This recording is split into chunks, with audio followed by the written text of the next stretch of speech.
Welcome to the Clan Mackenzie podcast.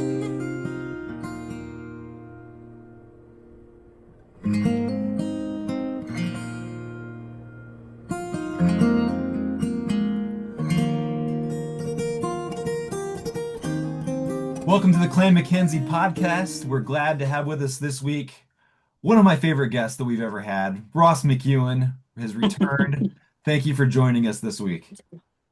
Hello, Jared. Yes, it's great to see you. Greetings from a dark and rainy Scotland. It's normal Scotland, really. Our summer is over, but it's great to see you again and great to talk clans and all that stuff. Yeah, clans and societies particularly. We follow you on Instagram and know a lot about what you're doing. You keep us posted on there. You've done a lot with the research of Clan McEwen and recently got appointed to a position in the chief's household. So what does that look like for you these days? Well, the joke is that yes, I'm his cleaner, or I wash his car. But yes, so and on the 20th of March this year, we were very fortunate and thrilled in Clan McEwen that our chiefship was reinstated for the first time since 1450. So 575 years of abeyance. This was a process that had been ongoing really for about 70 years, but in earnest the last 10 years. And we had a huge gathering last June in Cowell in Argyll. We had 161 McEwens who gathered to nominate Sir John McEwen of Marchmont and Bardrocket, whose grandfather was originally approached to seek the position of chief in the 1950s. They nominated him through a process called a family convention, which is a legal meeting authorized by the Lord Lion King of Arms. That nomination, along with 100 pages of legal argument and heraldic appendices, went to Lord Lion because we couldn't trace to the last living chief. So this is a new start, a new chiefly line. And thankfully, after about 9 months, it was almost the exact length of time as a pregnancy, the Lord Lion signed the document. And I was just stood in my kitchen through there when I got the email. And then I had the great pleasure of texting Sir John McEwen saying, "Sit down and then call me." And then I was able to actually give him the news that he was our first chief in all that time.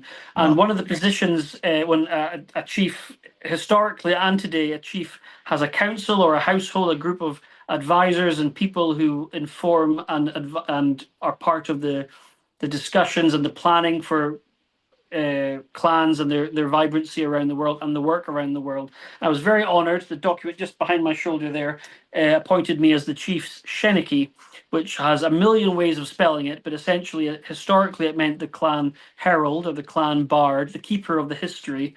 Nowadays, it's similar-ish in that we Shenikis and many clans have Shenikis, including Mackenzie, looking to collect, collate, preserve, protect, and promote the history of the clan, its heraldic character, its music, its poetry, its visual identity, and to advise the chief on matters of protocol, ceremonial, anything at all. So it's a big role. I'm thrilled and honoured to be the first Sheniki for McEwen in almost 6 centuries.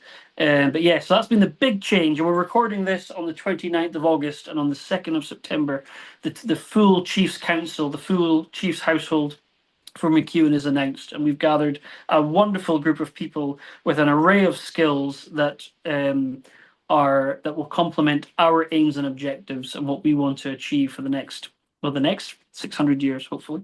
That's amazing stuff, and that's all the hard work that's went into that. Like I said, we've been kind of following that and watching the progress of that. So that's an exciting announcement. Congratulations on that. So I'll just say that. But what we're going to talk about is a little bit into that, not necessarily the history per se of Clan McEwen, but sort of like what it takes to run a clan society, because that's kind of what's happening with you, rebuilding this thing, or actually maybe just building it from the ground up, really. And then how do the traditions that you are aware of or that you learn about, how do those things meet modern needs? And those are kind of the points I think we're going to discuss a little bit in our brief time today. So yeah, I mean, clan societies are interesting. So I often describe them as administrative vehicle that embodies and breathes life into a clan presence in different territories. Yeah. So here in the UK or in Scotland, there are lots of clan societies, but you're not guaranteed to have one for every clan. For instance, Clan Campbell, one of the three biggest names in Scotland, doesn't have a Scottish society. But when you go to the States or Australia or Canada, you're almost guaranteed not just to find one society, you might even find several that are territory specific. Clan societies really thrived and blew up in a big way, I think in the middle of the 20th century, even the first half of the 20th century. And the idea behind it, in fact, when I was in Lord Lyon's archives a few months ago, and I quite by chance came across a huge book of papers from Clan Hay from the 1950s, and they were organizing their first society and their first gathering and wondering, what do we do, or what do they do? Do we write to every hay we can find in the phone book? And what's it all for? Is it just coming together for a big party? And what would a society do thereafter? And I think clan societies are far more important than people realize, and they're also very vibrant and very diverse in what they want to do. So today in 2025, you have some clans like McEwen. Now we have one society for the whole world. It's one group of people. There's a committee of 16 or so people that and I would say there's plus and minuses to having that one society model for the whole world. But in theory, and so far, we've managed to get away with it, to have one group of people from all around the world representing different parts of the world, and that is important so that they might have a better idea of what would work and what wouldn't in that part of the world, more than us here in rainy Scotland. What would work in Arizona? What would work in North Carolina? What are the contacts there? What's the different Highland games that take place there? People who've actually been there or participated. What's the dispersal of people with that surname? So we'll be in Canada next year for our international gathering, and there's thankfully on the side of Canada where there's lots and lots of McEwens. And so where do they all come from? And a clan society's role, I believe, and it varies again between different clans, is to be present, have an open door, have an accessibility so people can approach you, usually paying a membership fee of some sort, to participate in the events, in research, in history, and to form that nucleus around a clan identity. The difference between a society and the clan itself is really interesting, and because there are some societies around the world that have little to nothing to do with their chief. That might be because they have a chief that's not very active. They have a chief that doesn't care, and they do exist, unfortunately. Right. Or they have a society that is working entirely independently by choice from their chief, and sometimes there's not an awful lot a chief can do about that. So some societies are very, very close. For instance, with McEwen, Sir John McEwen he doesn't sit on the committee, but he attends committee meetings. And for the Chiefs Council that we're forming now, there will be the chairman from the society will attend, so that everything's working in concert. The benefit of having a one society model for the whole world is that it's one vision, one message, one branding, one aims and objectives. The entire world can hopefully move at one speed. The downside, of course, is that it's with any body that's looking to achieve that much can become quite cumbersome in terms of all the things they have to get through. Trying to keep everyone happy, of course, in any facet of life is a bit of a mystery and a challenge at times. But clan societies, if you go to Highland Games, so for instance, Grandfather Mountain Games in the United States last year, I think had 109 clans. 99% of all those tables will be the clan society for maybe the United States or for North Carolina, or for the New Hampshire Games last year that you had lots of clan societies for New England. So these were the chapters of these clans, and in the UK and in Scotland we have clan societies. Clan Mackenzie obviously has one, and Clan Cameron has an association. MacLeod has they have a conglomerate where they take lots of different societies from around the world to make a super society. But like any interest group, there's ups and downs, and it changes over time. So for Clan McEwen, if we look back at our newsletters, and promotion. That's sorry, the other big thing societies are to do is to promote the clan, promote the history, and look to be a lighthouse for people around the world who share that name and share that heritage, or just want to be part of a Scottish story. I mean, we have a German pipe band that I think were just shopping for a tartan like 20 years ago, liked the McEwen tartan, wrote a letter, and bang, there they are, our German pipe band, and a lot of them look more Scottish than the rest of us ever will. But clan societies can also present challenges whereby, as I said, that link with the chief and his or her inner circle, some societies, I think, run the risk and at times certainly appear to act like independent republics a little bit, in that their version or their understanding of the history and the traditions, such as they are. I mean, what makes a tradition? Just before I logged on with you, Jared, I was on the phone with someone talking about heraldic stuff, as you do on a Friday night. And one of the conversations we were having was, how often does something need to happen for it to become a tradition? And the answer is probably just, two and a half, and then bang, you're in. But some of the societies will come up with their own rules, and if there's not a link and a bridge to Scotland, then it can create its own. I mean, Lord Lyon uses the word feral sometimes. Things can distort a bit, and in the 80s, in the late 80s, there were some societies that, if they for clans that didn't have a chief, and there were many of them, still are, the president or the chairman of that society was considered the chief, and he or she would rock about with three feathers, which today, I'm sure even then was decried, but today is just downright wrong, on a cultural level and on the question of good taste. But there was a lot of misunderstandings as societies were sort of their own little kingdoms. Right. But here as well, a lot of the societies, clan societies, increasingly, including ours now, are also the bodies that manage charities or charitable bodies or not for profits, as you guys would say over there. Right. So for our we can get into it more in a moment if you want, but our two main objectives for Clan McEwen since the chiefship, and we're ratifying this at our first Chiefs Council meeting in December. We've chosen a very nice castle for that, which I'll announce later. But you've got to have a chiefs meeting in a castle. Our two principal aims are going to be promotion of the Gaelic language, which is a great task because it'll never be finished. It's something that will always be on the to-do list. And the second, because our clan crest, our chief's crest now, is an oak tree trunk, our second big aim will be tree planting around the world, which is great because one, it's you can participate, anyone can participate in that, and two, you'll never be finished. And then underneath those aims, we'll have lots of other things. But societies tend to be the physical embodiment, the administrative vehicle, the kind of the face and the warm welcome and the camaraderie group of a clan, how it's expressed now. And that can either be geographical, like I said, like Clan McLaughlin, for instance, and Clan Lament.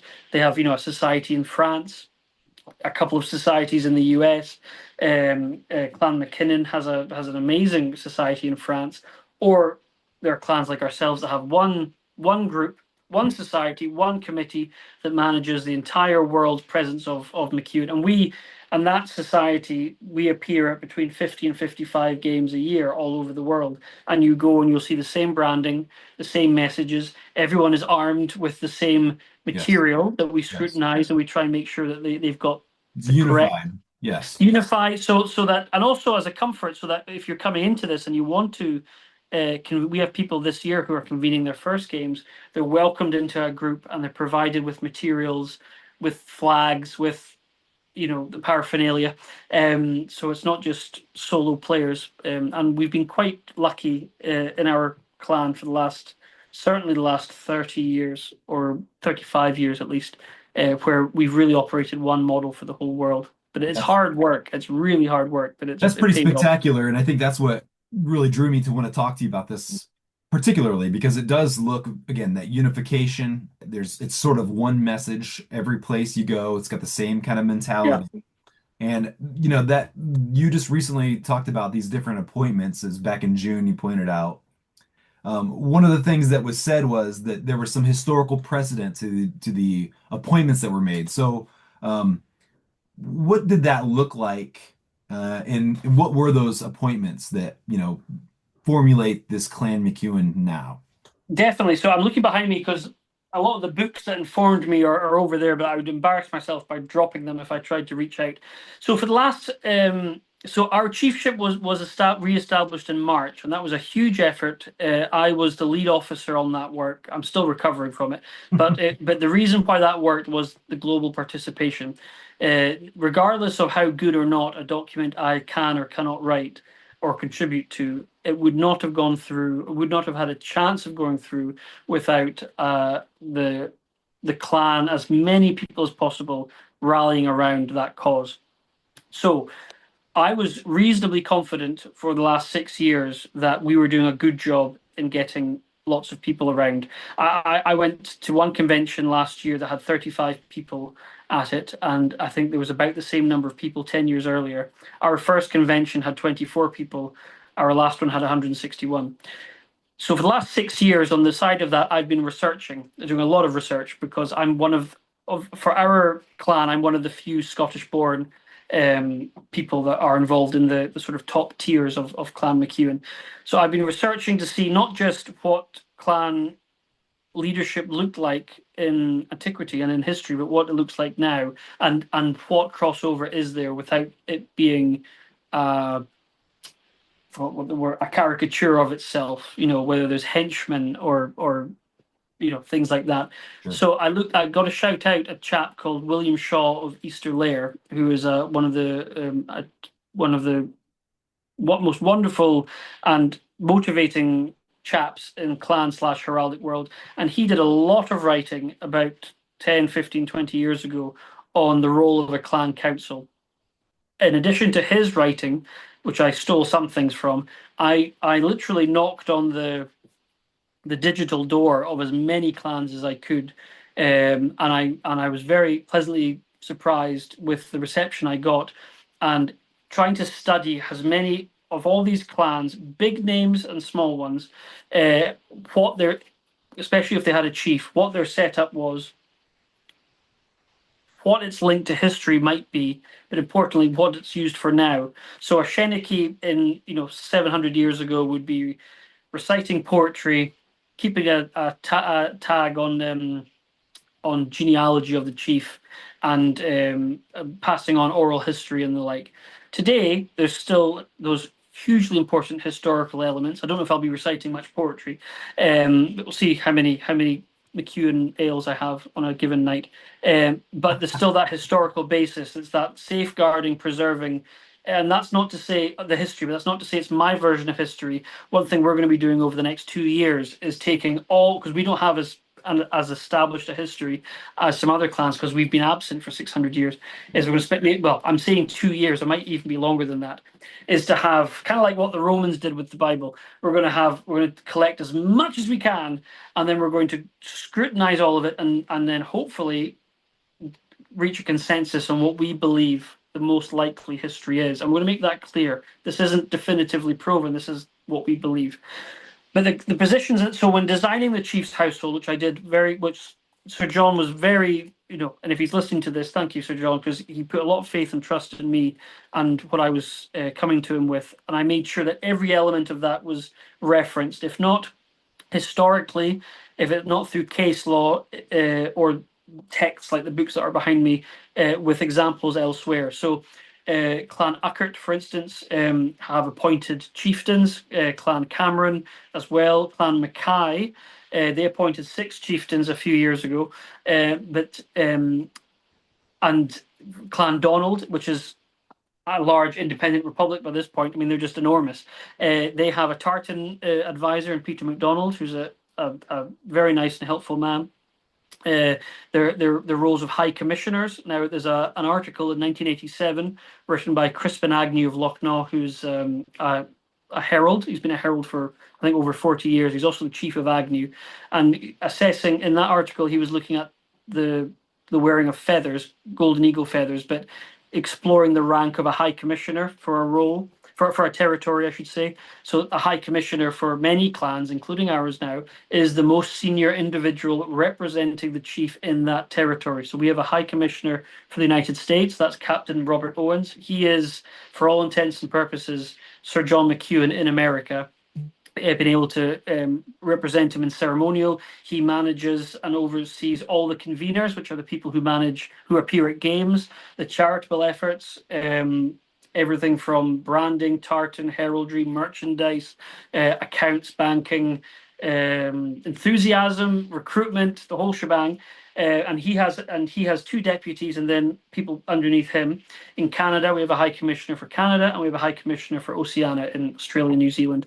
And that's a role. There wasn't High Commissioner 700 years ago, but that role of kind of a territorial chieftain or representative has translated into the modern world. I mentioned earlier about our Gaelic work to promote the Gaelic language. We're really fortunate in Clan McEwen that we have Dr. Emily McEwen, who lives in Nova Scotia, who has a doctorate in linguistics and specifically in promoting Celtic culture and Gaelic, and who happens to be not just fluent in Gaelic, but one of these maddeningly annoying people who actually knows how language is constructed. And I can say that because I'm married to a linguist, and people who speak English as a first language, especially us Scots, are atrocious for just not knowing how languages work. And thankfully for us, Dr. Emily McEwen She is knows.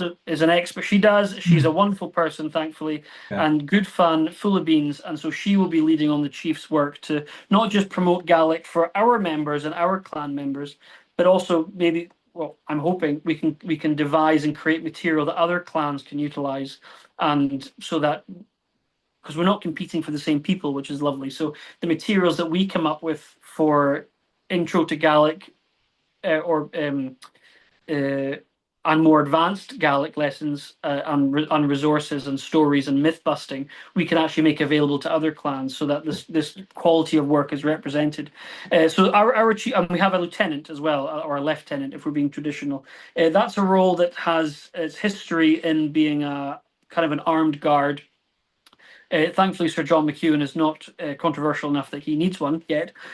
So that role has gone to a gentleman in our ranks that he's former US military, but it's more of an aide-de-camp role where to assist the chief. And on his most recent trip to the chief was at the Chicago Highland Games. He traveled there recently, so that gentleman was kind of not quite his PA, but kind of just his right hand person in that country. And that same gentleman also holds the role of keeper of Castle McEwen, which is there's very little castle left, but the site is almost sacred ground to McEwen's, and this gentleman happens to live just a few miles away, and he takes people and tourists to that site many times each week. So he was kind of doing that. We kind of stuck a title on something he was already doing, but also with discussions with the national, with Historic Scotland and the landowner. He is, because we don't own the land, unfortunately, not yet anyway. He is the liaison between the clan and those individuals. So we've tried to keep it as compact as possible because there are some clan councils I researched that are enormous, and in some cases they actually are a mirror image of the society. You see the same name, and that to me kind of begs the question: why have both bodies? So we've tried to keep it slim. It might evolve over time. Also, the chief's family. So the chief's eldest son, I think, he's 16 or 17 just now, but I'm anticipating that his heir, which at the moment is his eldest son, and maybe one of his daughters, will actually come onto the council and, if nothing else, listen and take it all in, because it's almost a training for the future, for when one of them takes over from Sir John and leading the clan. They're not coming into it totally new, not having a clue who anyone is, what anyone does, what the history is, what are the trip ups. It's that kind of building that corporate memory so that when the day comes, hopefully a long time from now, then the next chief can swim straight into that role easily. And you have this body of work, whether it's how did you arrive at those tartans? One of the things we're going to be deciding at our clan council meeting in a few months' time, will be our war cry, our plant badge, looking at depictions of what we're going to do about heraldry, songs and pipe marches. I mean, it's going to be quite good fun.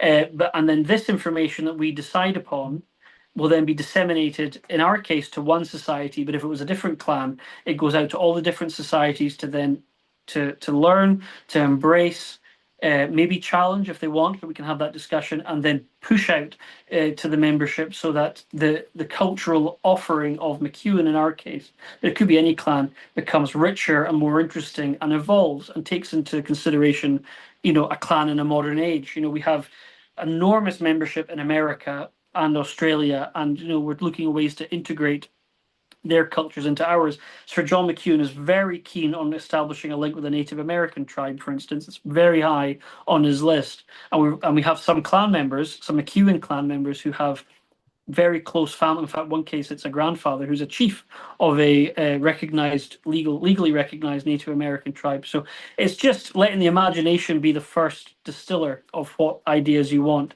But the Clan Council for McEwen, which will be announced formally in a few days, is trying to keep it humble, trying to not shy away from ceremony and a bit of pomp sometimes, but also safeguarding the culture, the history, the tradition, and creating a vehicle to move forward. We have a new archive that logs all the chief's engagements and his appointments. So in 100 or 200 years, this book that, if they can read my writing, will detail exactly what meetings and gatherings the chief went to, when and why, and who's there, and to log those people who interacted with us, and because we're creating history all the time.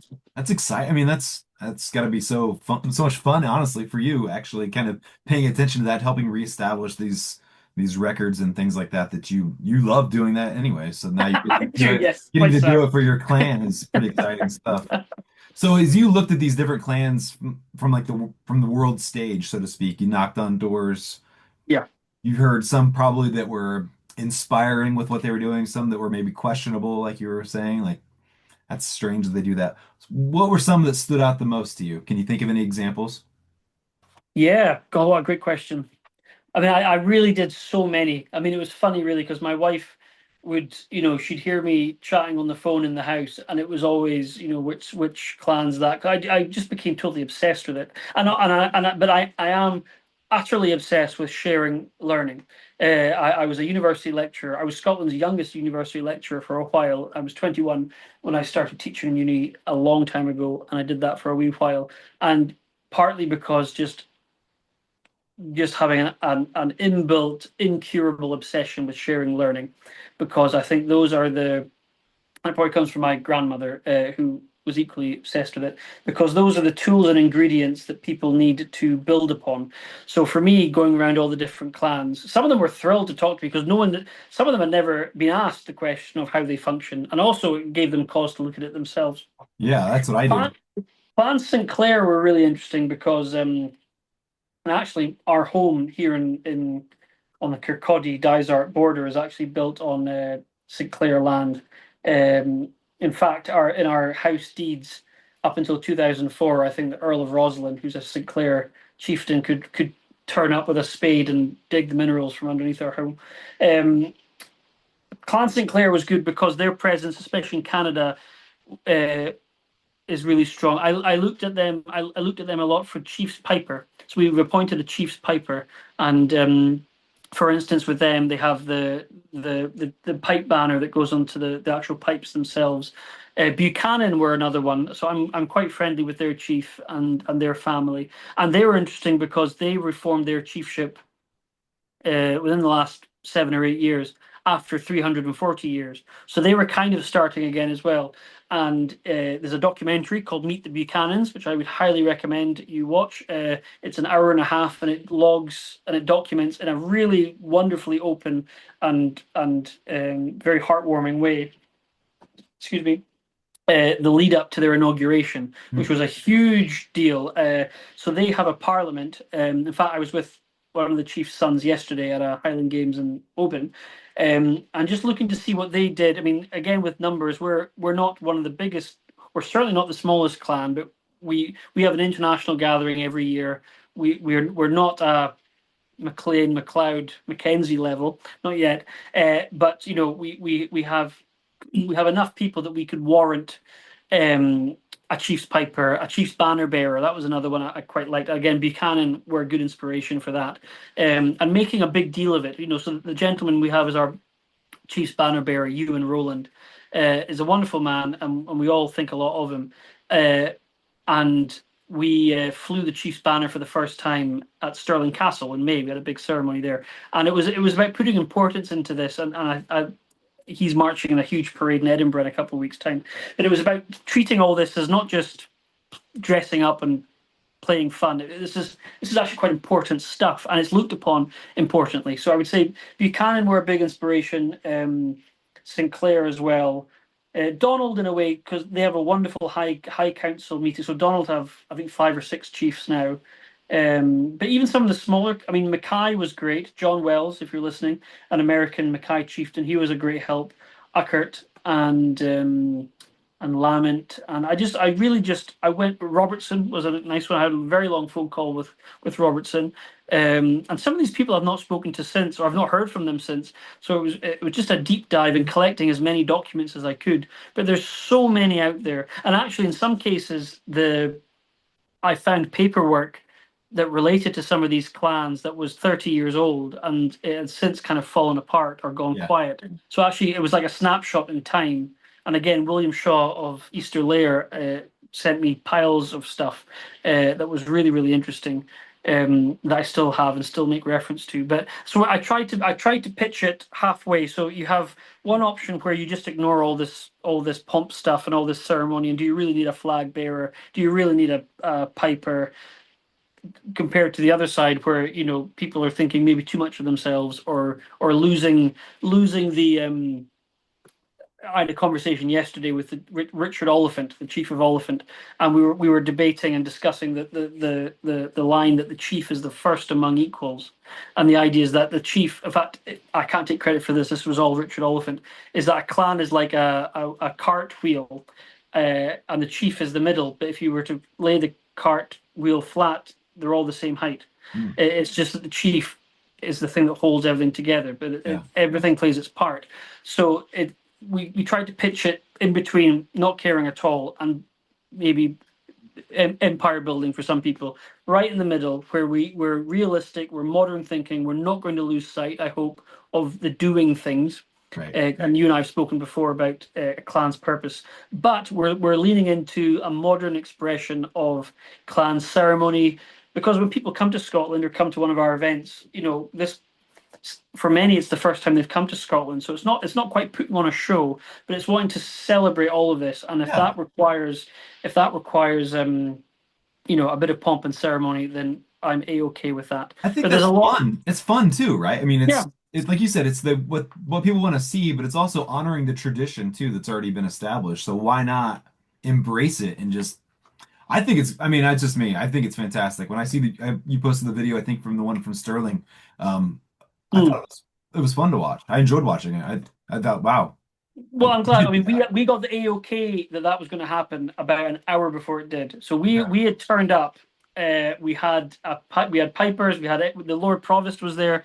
It was a ceremony for something else, and we piggybacked on the back of it. But essentially, we walked into the courtyard at Stirling Castle, which was the heart of the ancient kingdom of Scotland, and I just started yelling to get everyone's attention. And Yeah. we had this wonderful 10-15 minutes of ceremony, and then afterwards we saw online because it was like 100+ tourists there, all with their iPhones. So it was.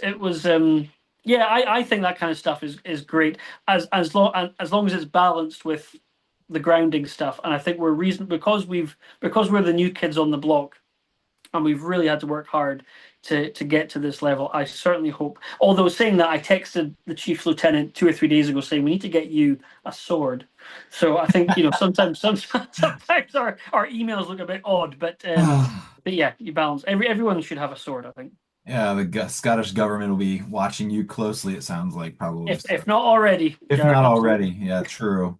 So, it's kind of funny, we talked about these societies and clans not being the same thing, but I guess that's what I kind of go back to as I'm listening to this and I'm seeing this stuff, it sort of seems like in some respects, and this isn't derogatory, but in some respects, Clan McEwen kind of is the society. Like that's kind of the thing. Like you're part of the clan. Not that you're not before, but you sign up for this society and it's like you're in. You're a part of the Well, family. well, You can have these roles and join in these yeah. trades and things like that.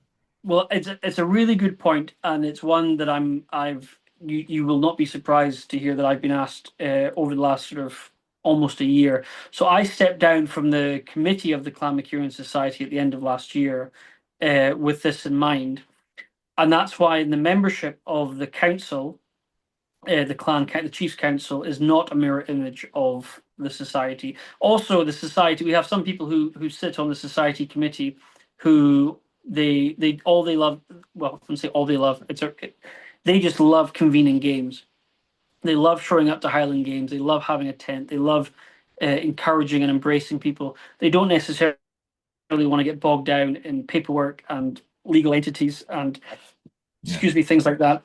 And it's also defining roles very carefully. What lives on which side of the fence? So we had the chiefship reestablished on the 20th of March. I forget what day of the week that was. I think it was a Thursday.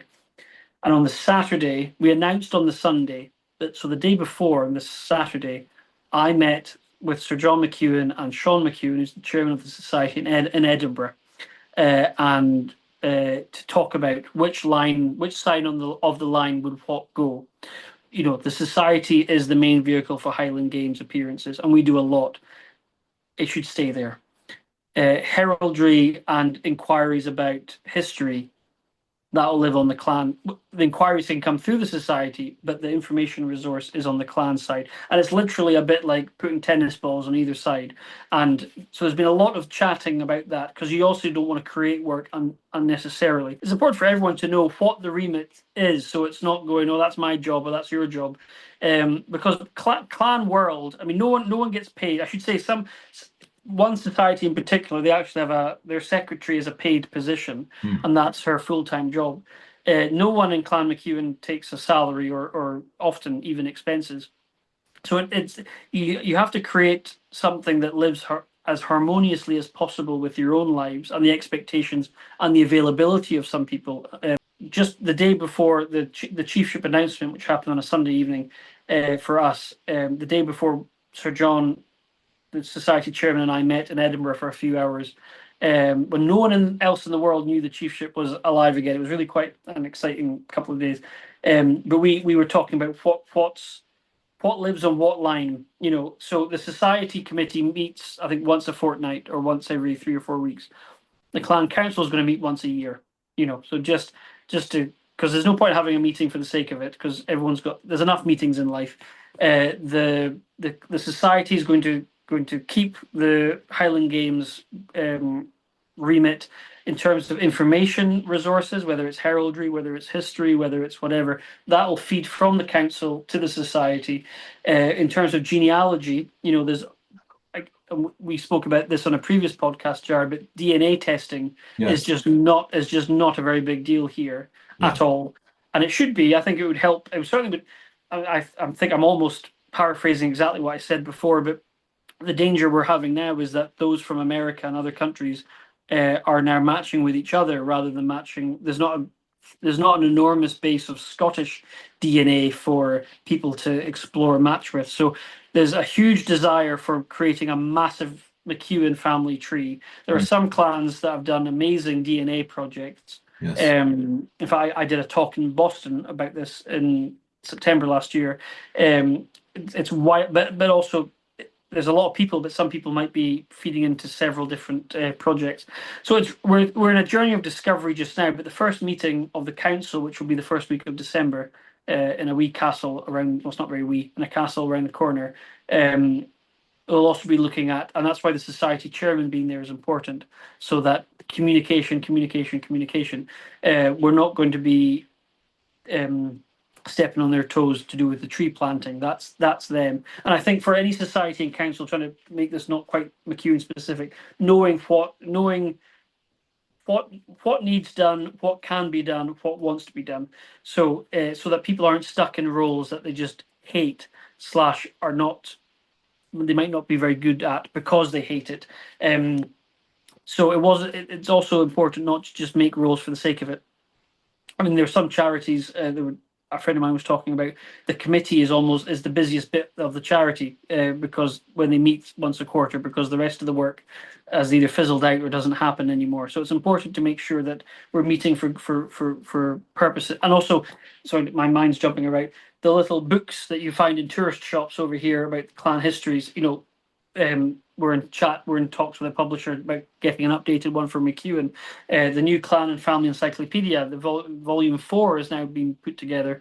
So inputting into that, the chief's diary, his media obligations, his vlogs, running lectures of historical interest online, raising money, which is more of a society thing maybe than a clan thing. But the clan thing needs money. That whether it's buying materials for people to use, whether it's buying heraldic flags, which is always a good thing to be doing, to make sure that this is all that it at least washes its face. And I had a wonderful hour-and-a-half intro meeting with the society's new bulletin editors a couple of weeks ago, and we probably, if they didn't have a family to look after, we'd still be on that call just talking about ideas.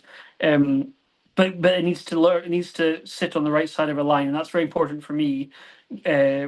Interestingly, our society committee, with the exception of the chief, I think there's 16 to 20 people on it. None of them are born in Scotland, and I think only 2 or 3 of them reside in Scotland. So it's an international, truly international thing. The danger there is potentially, and this is not their fault. This is Scottish people's fault for not more people not getting involved. Yeah. Is that they have that link, or they know that Scotland's a complicated country. In fact, I would argue probably every country is complicated in its own ways. But and because I was brought up in the Highlands doesn't mean I'll understand what people in ticks people in Edinburgh off, or what's a good thing or not. But it's to make sure that cultural base is strong. And we have almost an entirely new committee now, who are, as I said, meeting every few weeks. I mean, it's a very heavy meeting schedule. And the gatherings are organised by the society with the input of the council. So for things like the inauguration, which we'll be having in a few years for Sir John, I'm anticipating designing the ceremonial part of that, but the logistics, the tent, the promotion, the advertising, that will likely come down to the society with our input. So and Sir John is very determined that we need to maintain one society for the whole world model. However, if you imagine in 50 years' time, there's 7 McEwen societies for whatever reason, the idea being the clan council will still exist and still be that continuity of information, of guidance for the chief's family, for someone whoever's in my seat in that time, to be the continuity, the stable and the reliable, or the entity that will likely last the longest, or at least it remain in its present form for the longest, because you never know what's going to happen in the future. Clan societies might vanish entirely. I certainly hope not, but it's to make something that lasts, a repository for the archives, for the history, and that first port of call, communication with the royal household. We do a lot of that now as well. So we're still finding our feet, but thankfully we have a huge resource base that I and others have collected over the last 6 years or so. I'm looking at practice, that some good practice I'd love to implement, but we're either not big enough or it just wouldn't suit us. And some clans, I think, do too little of this stuff, and as a result, you've got different societies for that name around the world.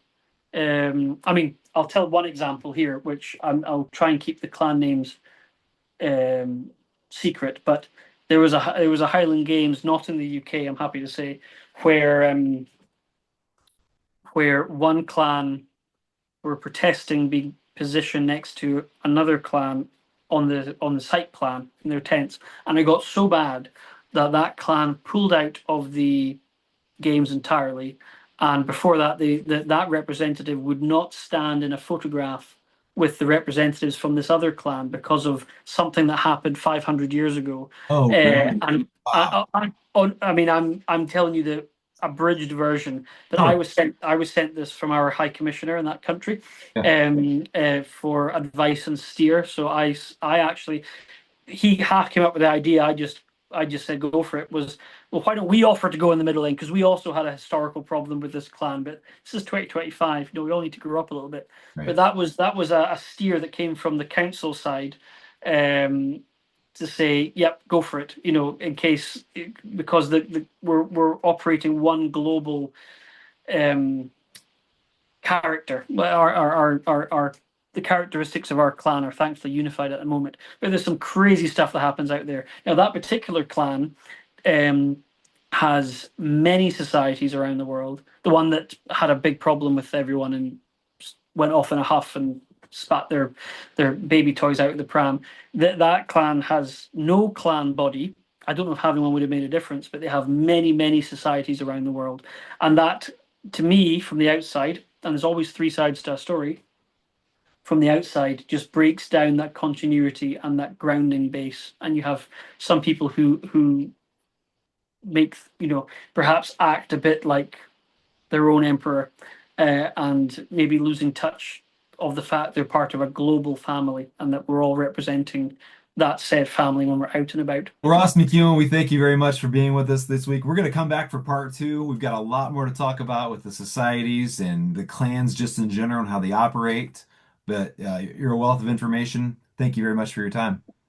Not at all, sir. Thank you. Thank you for everything you're doing. And for anyone listening, whether you're a Mackenzie or not, look up to see whether you have a clan society in your name. They will no doubt welcome, or at least they could do with, your help and participation. And you never know, you might be able to make a difference to their prosperity and what they're doing. So Google what society you think you should belong to. If not, Mackenzies or McEwens will take you. No problem. Absolutely. Very good. Thank you very much. My pleasure. Thank you for listening to the Clan Mackenzie podcast.